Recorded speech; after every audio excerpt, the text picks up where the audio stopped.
kasakalam. Dahil delay po kanina, so bumalik po ako sa bahay. At ngayon, andito naman po uli ako sa airport kasama si Macdani Eljo. Ayan, so sa ngayon po alas 12 na ng hating gabi. Dapat po yung flight ko ay 1:45 pero na-delay siya. Magiging 4:30 na siya. So ngayon dito na ako maghihintay kasi check-in ay 2 o'clock.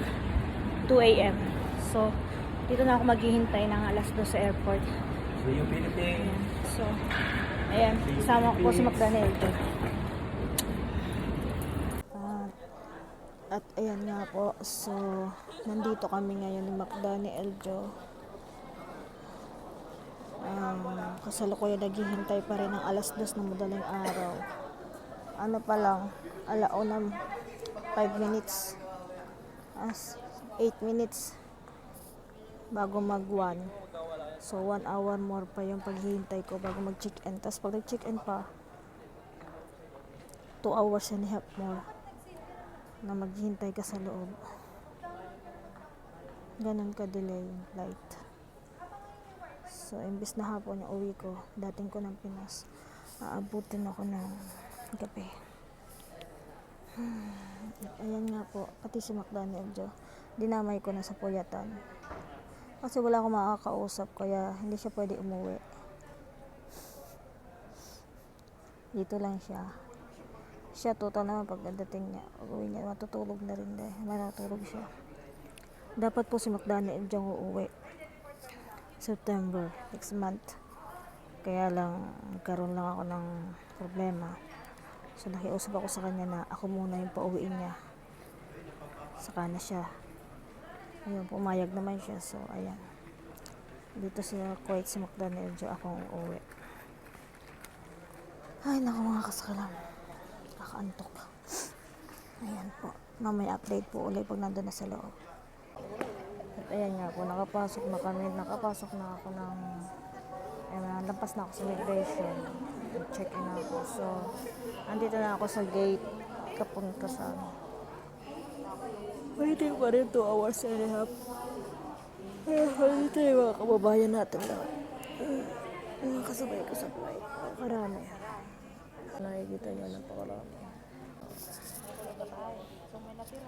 Waiting 2 hours and a half more. Excuse me, grabe.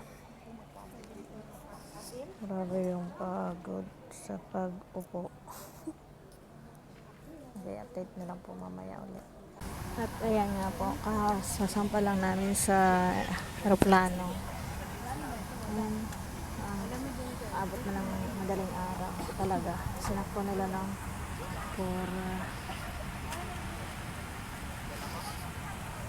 sinakpo nila ng 4:30 ang alas. Ayan, tingnan nyo sa labas. Liwanag mo. تولي حوالي 9 ساعات و5 دقائق. شكرا لاختياركم الخطوط الجوية الكويتية، متمنين لكم رحلة سعيدة. شكرا.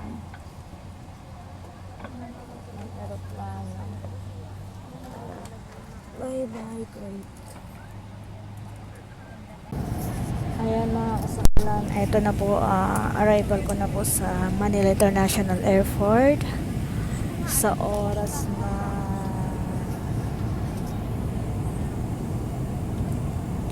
alas 2 ng hapon sa Kuwait.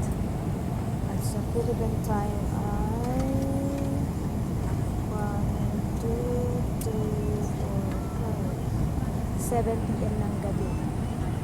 Ayan, so ayan po, naghahanda ng iba na busy sa pag-fill up ng departure sheet. Ayan, no? So ayan, hinihintay na lang namin yung pagbaba ng aeroplano mga kasakalan. Nasa ba camera ko dito? Ayan, so ayan, maliwanag na. Kung nakikita nyo,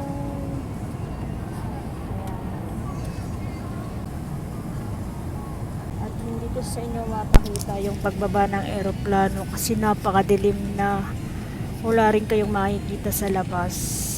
So umalis kami ng Kuwait, madilim din. So baba namin dito ay madilim din. So ayan, Mamaya na lang po update pag nakalabas na kami.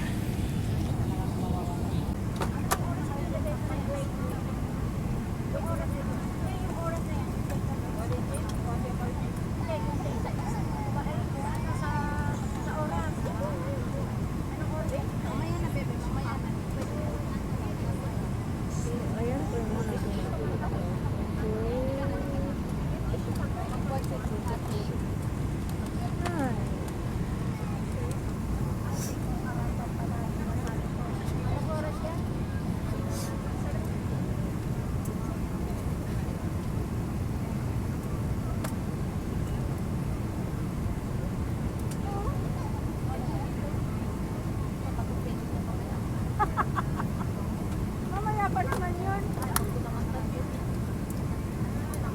At ayan nga po mga kasakala, marami kami dito nakatulala. Naghintay ng luggage namin. Ano pa. Ang bagal ng kanilang ito. Bagal ng dating ng mga bagahe. Waiting na po kami. Ayan, dito na. Manila International Airport na po. Wala pa yung luggage namin. Ilang piraso lang po yung lumalabas. So, update po ulit mamaya pagka uwi na.